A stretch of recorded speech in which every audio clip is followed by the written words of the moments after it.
एमडीके 2025 के लिए पीएमडीसी ने अपनी रजिस्ट्रेशन शुरू कर दी है। हर साल स्टूडेंट्स कुछ ऐसी मिस्टेक्स करते हैं जिस वजह से वो गेम में आने से पहले ही गेम से फारिग हो जाते हैं। और उसकी मेजर रीज़न ये होती है कि रजिस्ट्रेशन के टाइम पर कुछ ब्लंडर्स किए हुए होते हैं बच्चों ने, जिस वजह से वो प्रॉब्लम्स आती हैं। रजिस्ट्रेशन के बेटा 3 प्रोसेसेस हैं। इन 3 प्रोसेसेस के ऊपर मैं आपको गाइड कर रहा हूँ। आपने कुछ डॉक्यूमेंट्स वगैरह के हवाले से मुझसे क्वेश्चन ऑलरेडी पूछ रखे हैं, उन क्वेश्चंस को मैं इस वीडियो में एड्रेस कर रहा हूँ। इन सबसे पहले कि मैं सारी गपशप की तरफ आऊँ, आप लोगों को एक गिफ्ट बताना है। उस गिफ्ट की तरफ चलते हैं और जल्दी से अपनी बातचीत उसके आगे कंटिन्यू करते हैं। नए पे यूट्यूब चैनल पर जाके आपने लाइव पे क्लिक करना है। मोबाइल पे भी इसी तरीके से आएगा और आपके जो लैपटॉप्स वगैरह उन पे भी इसी तरीके से आएगा। यहाँ पे जो ये मंजिल बैच ओरिएंटेशन शुरू हो रही है, ये 16 डेट को होगी, 16 अगस्त को होगी। और इस ओरिएंटेशन के अंदर एमडी कैट एस्पायरेंट्स को कोई ऐसी हैवी किस्म का गिफ्ट मिलने वाला है कि आप हैरान हो जाओगे उस दिन पे। इस ओरिएंटेशन को मिस आउट नहीं करना, अदरवाइज आपका नुकसान होगा। इसके अलावा एफएनएस वगैरह के लेक्चर्स वगैरह नहीं पर ऑलरेडी आप लोगों को फ्री ऑफ कॉस्ट प्रोवाइड करे, तो स्टूडेंट्स बहुत पसंद कर होते हैं। मुझे खुशी है इस बात की। Without wasting any time of yours, मैं जल्दी से आपको रजिस्ट्रेशन के सारे प्रोसीजर से वॉक थ्रू करवाऊंगा। जो कॉमन मिस्टेक्स हैं इनको अवॉइड करना है, अदरवाइज आप लोगों को मसला खुद आने वाला है। इसलिए इसको प्लीज़ केयरफुली अवॉइड कीजिएगा। अच्छा, हम लोग सबसे पहले तो देखेंगे कि पीएमडीसी जो रजिस्ट्रेशन है इसका लिंक कौन सा है। पीएमडीसी वेबसाइट की तरफ हम जाते हैं, वहाँ पे हमें डायरेक्टली जो लिंक है वो मिल जाएगा।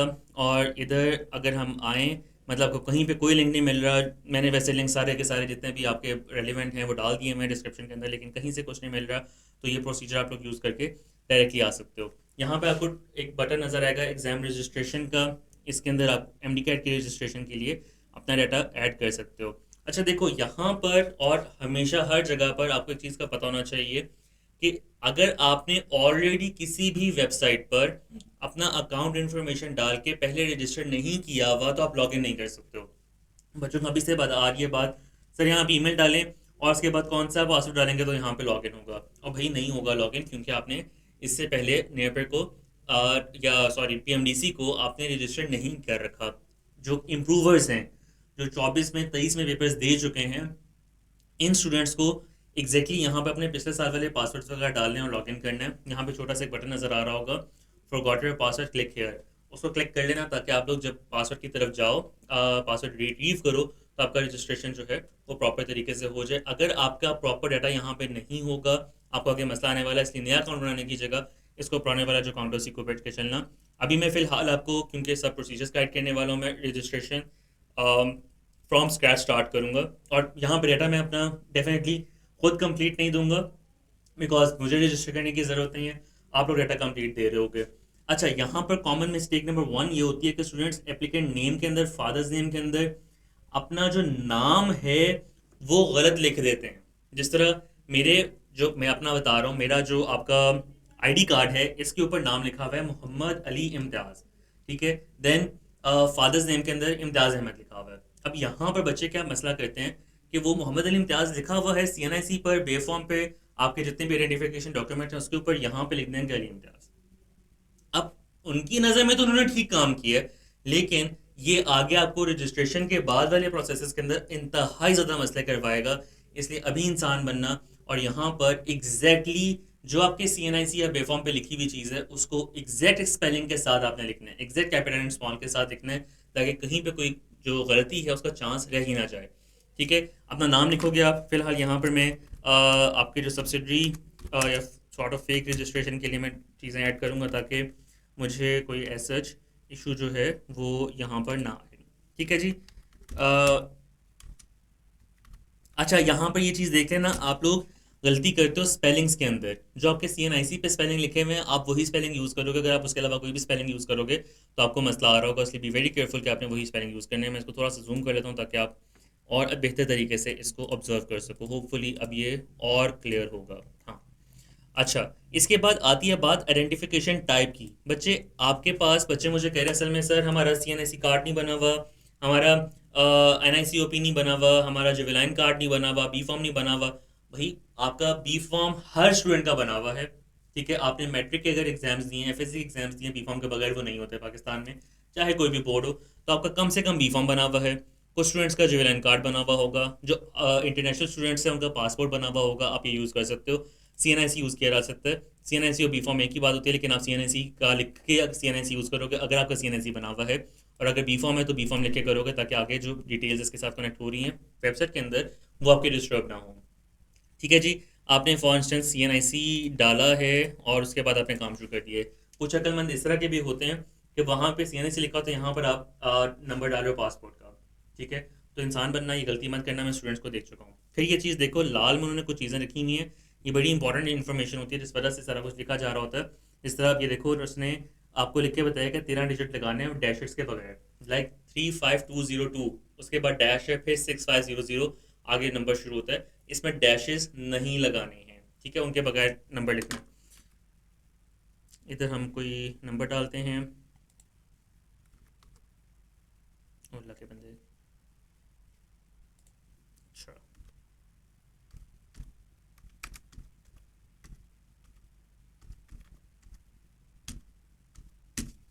अच्छा, ये कॉपी करने की ज़रूरत नहीं क्योंकि सब चीज़ें फ़ेक हैं।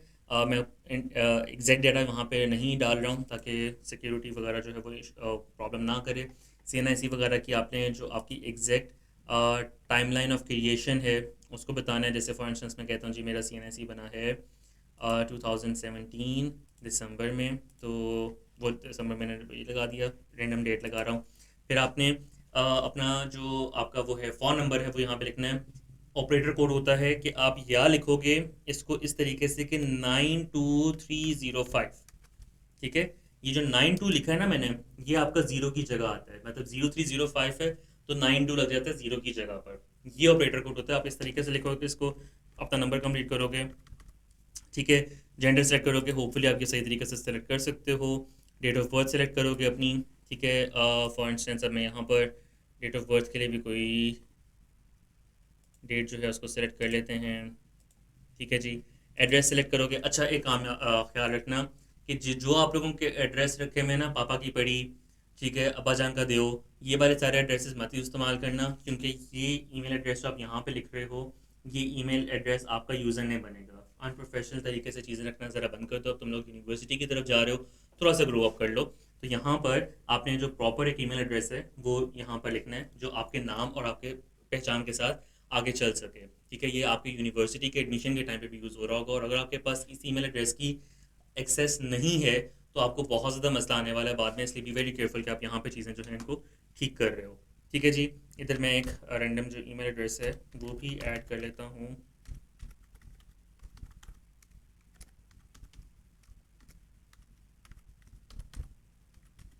ठीक है जी, ईमेल एड्रेस एंटर हो गया, और यहाँ पर अब मुझे जो पासवर्ड है वो लिखना है। अच्छा देखो, अब यहाँ पर मुझे गूगल एक पासवर्ड रिप्रेजेंट कर रहा है, मैंने वो लिख लिया है। अच्छा, अब आपने पासवर्ड मिनिमम 6 नंबर्स के साथ लिखना है, और प्लीज़ इसको कहीं लिख के रख लो, किसी दीवार पर, किसी कुंडली पर डाल के अपने, बल्कि किसी तवीज़ में डाल के गले में डाल लो, क्योंकि तुम लोगों को पासवर्ड भूल जाना है और उसके बाद तुम लोगों ने बहुत ज़्यादा परेशान होना है कि सर अब हम लोग पासवर्ड रिट्रीव नहीं कर पा रहे क्योंकि पापा की पड़ी वाला हमने अकाउंट यूज़ किया था जिसकी एक्सेस हमारे पास ऑलरेडी नहीं है, उसका पासवर्ड भी याद नहीं है, उसका पासवर्ड भी याद नहीं है। इसलिए इंसान के बच्चे बन के अपने जीमेल एड्रेस दे रहे हो, उसकी एक्सेस आपके पास होनी चाहिए। ईमेल एड्रेस की एक्सेस नहीं होगी, आप इसमें से आने वाली ईमेल्स को नहीं पढ़ सकोगे। और फिर जो पासवर्ड्स वगैरह हैं इनको उस तरह का रखो कि आपको पासवर्ड्स आपकी एक्सेस में हो, ये भूल ना रहे हो, मिस ना हो रहे हो। ये इन्होंने बहुत एक मुश्किल सवाल किया है, मतलब इसका तो कोई जवाब दे ही नहीं सकता। मैं यहाँ पे एक गैस ही कर सकता हूँ कि 8+1 क्या है, तो मैंने कर लिया, और साइनअप का प्रोसेस मैंने कंप्लीट किया है। साइनअप मेरा हो चुका है सिंपल तरीके से। अब मुझे वो लॉगिन की तरफ कहेगा कि भाई आओ के लॉगिन करो, क्योंकि मैंने अपनी इस डिवाइस के अंदर, this is my trusted device, मैंने इस डिवाइस के अंदर अपना जो पासवर्ड और ईमेल आईडी है वो सेव कर लिया था। गूगल से मैंने पासवर्ड मांगा था, तो मुझे कोई ऐसा मसला नहीं होगा। मैं सिंपली आके यहाँ पे लॉगिन पे क्लिक करूँगा, और ये लो जी, मैंने लॉगिन अपना मेरा कंप्लीट हो चुका है। ठीक है जी। अब वो मुझसे मांग रहा है असल गेम की चीज़ें, और ये वो सवालात हैं जो आपके अक्सर अक्सर आ रहे थे कि हमें इनके बारे में सर प्लीज़ गाइड करें कि किस तरीके से हमने इस सारी गेम को डील करना है। मैं इसको थोड़ा साइड पे कर देता हूँ ताकि आप इसको सेपरेटली देख सको। अच्छा, सिटी ऑफ रेजिडेंस, रेजिडेंस का मतलब होता है आप इस वक्त कहाँ तशरीफ़ फरमा है, जहाँ से मेरी वीडियो देख रहे हैं उस जगह का आपने यहाँ पे लिखना है। जैसे अगर आप लाहौर से हैं, आप लिखोगे लाहौर से, जहाँ पे आप इस वक्त में हो। सिटी ऑफ रेजिडेंस में कहाँ पे, और ये PMDC के साथ झूठ बोलने की कोशिश ना करो। उन लोगों ने आप लोगों से 9-9 हज़ार रुपये लेकर एक बड़ा प्यारा सिस्टम डेवलप किया हुआ है जिसके थ्रू वो आपको आपके CNICs के अकॉर्डिंग, आपके सिटी ऑफ रेजिडेंस के अकॉर्डिंग, आपके डोमिसाइल के अकॉर्डिंग आपको वो एलोकेट कर रहे होंगे सेंटर्स। यहाँ पे कोई बॉन्गी मार के आप अपने आप को अच्छा खासा मसले में फंसा सकते हो। MD CAT 2025 के लिए इफ़ यू आर सीरियस और 9,000 रुपये लगा रहे हो, PMDC चेयरमैन की सैलरी तुम्हारे पॉकेट से जा रही है अगर, तो बी वेरी केयरफुल कि तुमने उसको केयरफुली इस्तेमाल करना है, ये पैसे अपने पेरेंट्स के ज़ाया नहीं करने। डोमिसाइल कहाँ का है? डोमिसाइल के अंदर आपके पास ऑप्शंस आ रही हैं आज़ाद कश्मीर, गिलगित बलूचिस्तान, खैबर पख्तूनख्वा, सिंध, पंजाब एंड इस्लामाबाद। ठीक है, आपका जहाँ का डोमिसाइल है, जहाँ की आपकी पैदाइश है, ठीक है, आपने उस चीज़ को सिलेक्ट करना है। डोमिसाइल मैं बनवा लूँगा बलूचिस्तान का, और उसके साथ मुझे कोटा में कोई एडमिशन की सीट्स मिल जाएंगी, ये सोच वगैरह रखने के चक्कर में आप अच्छा खासा मसले में आ जाओगे। इसलिए यहाँ पर भी झूठ नहीं बोलना, क्लियर चीज़ को एक्सेप्ट करना है, क्लियर चीज़ को चूज़ करना है, ताकि आपको आसानी से सुकून से आप अपनी सारी जो आगे वाली जर्नी है उसको लेके चल सको। यहाँ पे बहुत ज़्यादा चीटिंग के आपके पास मौके नहीं होंगे। डोमिसाइल आपने अपना फॉर इंस्टेंस पंजाब का है तो पंजाब का रख लिया। सिटी ऑफ डोमिसाइल का है भाई, तुम पंजाब में रहते इस टाइम पे कहाँ पर हो, पंजाब में कहाँ पर हो, इस वक्त कहाँ पर, मतलब तुम्हारा पैदाइश जो थी वो किस शहर में थी। ठीक है जी, हम लिखेंगे जी लाहौर में थी फॉर इंस्टेंस, हमने वो कर लिया। अब आप बताओ जी प्रेफर्ड यूनिवर्सिटी क्या है। आप क्या ऐसे स्टूडेंट हो जो MD CAT के टाइम पर पाकिस्तान से बाहर होगा, ठीक है, और वो इंटरनेशनल वेन्यू पे पेपर देना चाहता है, या वो पंजाब में कहीं पे होगा और वो पंजाब में पेपर देना चाहता है। ठीक है, अब यहाँ पर आप अपनी चॉइस जो है उसको बनाओगे। ठीक है जी, मैं नीचे गया था जो हमने पिक कर लिया वापस। अब आपको यहाँ पर शहीद जुल्फ़िकार अली भुट्टो के थ्रू अगर जाकर पेपर देना है तो आपको स्पेसिफिकली पाकिस्तान से बाहर जाके रियाद में पेपर अपना जो है वो अटेम्प्ट करना पड़ेगा, जो कि मेरा नहीं ख्याल है कि सेफ चॉइस है। आप UHS सेलेक्ट करोगे और यहाँ से अपना जो पेपर है इसको सेलेक्ट कर लोगे। अच्छा, यहाँ पर डेटा आप जैसे चेंज करोगे, जैसे सिंध की तरफ आते हो, आपका जो सिटी है वो चेंज होता है, आपका IBS अक्खर वाली साइड पे आ जाएगा और इंटरनेशनल आ जाएगा। सिमिलरली अगर आपका डोमिसाइल इस्लामाबाद आप सिलेक्ट करते हो, इस्लामाबाद है, आपके पास इस्लामाबाद रहेगा कैपिटल टेरिटरी, और इंटरनेशनल वेन्यूज़ जो हैं वो आ जाएंगे। सिमिलरली अगर आप आज़ाद कश्मीर की तरफ जाते हो, इस तरह के किसी एरिया पे जाते हो, आपके पास आज़ाद कश्मीर में सेंटर बनेगा आपका शहीद जुल्फ़िकार अली भुट्टो का, आप उसमें जाकर पेपर अपना दे सकते हो। क्या पंजाब का स्टूडेंट आज़ाद कश्मीर जाके पेपर दे सकते हैं? The answer is no. आपको डाटा बता रहा है, इसमें बोंगी नहीं मारनी, आसान तरीके से सुकून से अपना जो पेपर है उसको सिलेक्ट करो, ताकि आपका आसानी से रजिस्ट्रेशन जो है वो हो सके। फिर वो आपसे पूछ रहे भाई मुझे बताओ तुम्हारी प्रेफर्ड सिटी क्या है। ये इसका मतलब ये नहीं है कि यही सिटी प्रेफर्ड होगी, ठीक है, यही सिटी सेलेक्ट होगी, इसका मतलब हरगिज़ ये नहीं है। तुमने अपनी प्रेफर्ड सिटी बतानी है कि तुम्हारी प्रेफर्ड सिटी क्या है, कि जिसमें तुम्हारा टेस्ट लिया जाए, ठीक है, उसको तुम सिलेक्ट करोगे। अब देखो पीछे जो डाटा हमने फिल किया था, ख़ास तौर पे सिटी ऑफ रेजिडेंस का, सिटी ऑफ डोमिसाइल का, और choose preferred university and then preferred city, इन सारी चीज़ों से एक्चुअली आप लोगों का, क्योंकि देखो जितना फॉर्म भर रहे हैं ना, फॉर्म फिल हो रहा है, पीछे इनके डेटाबेस में जो डाटा जा रहा है, उसके बेसिस पे इन लोगों ने अपनी आपकी जो इंटायर आपकी जो है वो रोल नंबर स्लिप्स हैं, आपकी जो सेंटर की एट्रीब्यूशन है, ये इंश्योर करनी है। अगर आपने यहाँ पीछे हुए डाटा कोई ख़राब दिया हुआ, तो पॉसिबल है कि आपकी प्रेफर्ड सिटी में आपको जगह ना मिले पेपर देने की। इसलिए बी वेरी केयरफुल कि पीछे वाला डाटा ठीक हो, ताकि आप अपनी प्रेफर्ड सिटी को सेलेक्ट करके वहीं पे अपना जो एग्जाम है उसको दे सकें। अच्छा, एजुकेशन टाइप आप लिखोगे FSC के तो FSC के, ओ लेवल्स के तो ओ लेवल्स के लिखोगे। आपके टोटल मार्क्स जो हैं वो आपके आएंगे, ठीक है। ऑब्टेन मार्क्स आप लिखोगे। अच्छा, मैंने यहाँ पे ये चीज़ ट्राई कर ली थी कि ऑब्टेन मार्क्स मैंने 60% से बिलो रख के भी चेक किया, तो उसमें ऐसे कोई फ़र्क नहीं आया था, आप रजिस्टर कर पा रहे थे, ठीक है। तो इसमें ऐसे कोई डिफरेंस नहीं है, आप अपने एग्जैक्ट जो नंबर्स हैं वो आप अपने जहाँ पर लगा सकते हो, उसके बेसिस पे आपके जो डाटा है वो सेलेक्ट हो जाएगा। फिर आपने पिक्चर जो है अपलोड करनी है, इसको ज़रा पढ़ लो please. Upload a recent picture. Recent का मतलब है कि ताज़ा पिक्चर ले लो। आप लोगों की जो बचपन की तस्वीरें थी, जो 9th-10th की थी, उनको ना यूँ इस्तेमाल करो इस टाइम पे। थोड़ा सा ताज़ी पिक्चर ले लोगे तो कोई फ़र्क नहीं पड़ेगा। पासपोर्ट साइज़ होनी चाहिए। मैक्सिमम साइज़ फ़ाइल का 1 MB होना चाहिए। अगर फ़ाइल का साइज़ आपका 1 MB से ज़्यादा बन रहा है, क्योंकि आप आईफोन की पिक्चर लेते हो वो तकरीबन 5-7 MB की, 10 MB की बन जाती होती है, तो इस तरह की सिचुएशन में what you are going to do is कि आप वो पिक्चर पिक करो, किसी को व्हाट्सएप करो, वहाँ से दोबारा डाउनलोड करो, पिक्चर का साइज़ कम हो जाता है। इसके अलावा बहुत सारे तरीके हैं, लेकिन ये एक तरीका है जिससे आप पिक्चर के साइज़ को कम कर सकते हो। This photo will be printed on your admit card. Candidates without a photo will not be allowed to center the exam center. File must be in GPG format, ठीक है जी, जेपीजी फॉर्मेट में आपने picture उठानी है। और उन्होंने नहीं कहा ब्लू बैकग्राउंड, नहीं कहा ब्लैक बैकग्राउंड, नहीं कहा वाइट बैकग्राउंड। प्रेफरेबल इस तरह की सिचुएशन में होता है कि आप वाइट बैकग्राउंड इस्तेमाल करो। वाइट बैकग्राउंड, जिस तरह से मेरी बैकग्राउंड जो है ट्रांसपेरेंट है, वाइट बैकग्राउंड कोई पिक्चर पे क्लिक करो और उसको यहाँ पे यूज़ करो। फिर पिक्चर आपकी किसी किस्म के स्टाइल में नहीं होनी चाहिए, किसी किस्म के पोज में नहीं होनी चाहिए। पासपोर्ट साइज पिक्चर चाहिए तो उसको आराम से कौन से भी क्लिक करो। सबसे ज़्यादा सेफ आपका ऑप्शन ही होगी कि जाकर पिक्चर क्लिक करवा लो और उससे 1 MB की जो फोटोग्राफर होता है उससे बोलो कि मुझे 1 MB की जेपीजी फाइल चाहिए, वो आपको जेपीजी फाइल इनबॉक्स कर देगा, वो आपकी यहाँ पे अपलोड हो सकती है। खुद लेना चाहते हो लिया जा सकता है, कोई मसले वाली बात नहीं है। लेकिन अगर यहाँ पे बोंगी कर दी, आपको फाइल अपलोड करने में मसला आएगा। 11 ऑलरेडी हो चुकी है, 25 को आपका जो रजिस्ट्रेशन है ख़त्म होनी है विदाउट एनी लेट फी, तो उसको आपने इंश्योर करना है। ठीक है। फिर वो मार्कशीट आपसे मांग रहे हैं। मैं यहाँ पे फ़िलहाल इस तरह करूँगा कि कोई भी जो रैंडम फाइल्स हैं उनको मैं यहाँ पे अपलोड करने की कोशिश करता हूँ। मुझे अगर डाटा में से मिल जाए कुछ, यहाँ पे पावर पॉइंट्स प्रेजेंटेशन ही पड़ी हुई है सारी।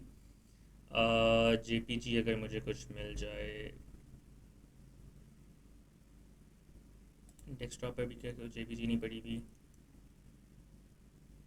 चलो खैर कुछ नहीं होता।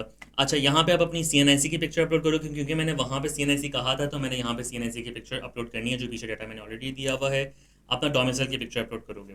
फिर डोमिसाइल की पिक्चर अपलोड करना आप लोगों के लिए इंपॉर्टेंट है। इसका मतलब है कि आप डोमिसाइल होते हुए ही सिर्फ अपना जो एमडी कैट इसको अप्लाई कर सकते हो। डोमिसाइल नॉर्मली एक आध दिन के अंदर या मैक्सिमम एक हफ्ते के अंदर बन जाया करता है, इसलिए अपना डोमिसाइल जो है उसको क्रिएट करवा लो ताकि आप यहाँ पे अप्लाई कर सको। 11 आज है, अगर आप कल के दिन मतलब 12 को डोमिसाइल के लिए अप्लाई करते हो तब भी एक हफ्ते का मतलब होगा कि आपको 18-19 को डोमिसाइल मिलेगा और फिर आपका एप्लीकेशन प्रोसेस कंप्लीट होगा। इसलिए कोशिश करो ये डॉक्यूमेंट्स आप लोगों के 9th 10th first year second year के अंदर बन जाने चाहिए। आपका बेफॉर्म आपका कंप्लीट होना चाहिए, आपके जितने डॉक्यूमेंट्स पीछे वाले हैं सारे के सारे आपके पास रेडी होने चाहिए। लेकिन अगर नहीं है, नाउ इज़ द टाइम कि इसको वहाँ पे कंप्लीट करो। देन अपनी जो पेमेंट वगैरह के सारे प्रोसीजर्स हैं इनको वाइंड अप करो और अपने आप को रजिस्टर कंप्लीटली करो। मैंने जितनी चीज़ों के ऊपर स्पेसिफिकली जोर दिया है ये वो पॉइंट्स हैं जहाँ पे बच्चे गलती करते हैं। आई वांट कि आप गलती ना करो ताकि आपके जो रजिस्ट्रेशन का प्रोसेस है ख़ासतौर पे इसके अंदर किसी किस्म की कमी ना आए। ठीक है। इसके बाद दोबारा आपको एक छोटा सा रिमाइंडर में देता चलूँ कि ओरिएंटेशन होने वाली है। पीएमडीसी ने तुम्हारे साथ जो लूटमार मचाई है, 9,000 रुपये वो ले रहे हैं आपसे, जबकि नम्स भी वन एक टेस्ट कंडक्ट कर रहा है, वो 6,000 में आपका टेस्ट कंडक्ट कर रहा है और ये पता नहीं कौन सा आपको सिक्योरिटी प्रोवाइड करने वाले हैं कि उन्होंने 9,000 की प्राइस वहाँ पे रखी हुई है। अल्लाह हिदायत दें इनको कि और ये जो सारी सिचुएशन है इनकी ये किसी तरह से सेटल आउट हो। इस पे आके आप लोगों ने ओरिएंटेशन पर अपना नोटिफिकेशंस ऑन कर लेनी है, because this is the point जहाँ पर इंशाल्लाह आप लोगों को मैं रिलैक्सेशन देने वाला हूँ। टेस्ट सेशंस के अंदर आप लोगों को मॉक्स के हवाले से रिलैक्सेशन मिलने वाली है कि आप लोगों के ऊपर, पेरेंट्स के ऊपर ख़ास तौर पे जब वहाँ पर इतना ज़्यादा प्रेशर आए तो मैं खुद रिलैक्सेशन देकर आप लोगों के घरों में कुछ सुकून जो है वो प्रोवाइड कर सकूँ। किसी किस्म का कोई सवाल होता है मेरे साथ नीचे कमेंट सेक्शन में शेयर कर दो। तमाम स्टूडेंट्स को ये वाली वीडियो शेयर कर दो। मेरी कोशिश होगी कि इसी चैनल के ऊपर जो यूट्यूब का चैनल है मैं इस पर आपके सवालात को शॉर्ट्स के फॉर्मेट में एड्रेस करता रहूँ या आपके सवाल को डायरेक्टली वीडियो जो मैसेज होता है टाइप करके उसमें एड्रेस कर दूँ। लेकिन सवाल मेरे पास पहुँचेगा तभी मैं उसको एड्रेस कर पाऊँगा। चैनल के बहुत सारे ऐसे यूज़र्स होते हैं जो चैनल को सब्सक्राइब किए बगैर चैनल को यूज़ कर रहे होते हैं, जिस वजह से वो मेजर इन्फॉर्मेशन से दूर रह जाते हैं। इसलिए मैं रिकमेंड ये करूँगा चैनल को सब्सक्राइब करो ताकि आप तक मेरी कोई भी इन्फॉर्मेशन, कोई भी वीडियो है वो फौरी तौर पर पहुँचे। अपना बहुत ज़्यादा ख्याल रखो, दवाइयाँ वक्त पे लो। एमडी कैट क्लियर करना ही करना है इंशाल्लाह। इस साल 25 में तुम्हारे पास वाइट कोट होना चाहिए। इस चीज़ को गोल बना के अपने अगले वाले तमाम स्टेप्स लो, इंशाल्लाह कामयाबी तुम्हारे पास होगी। अल्लाह हाफ़िज़।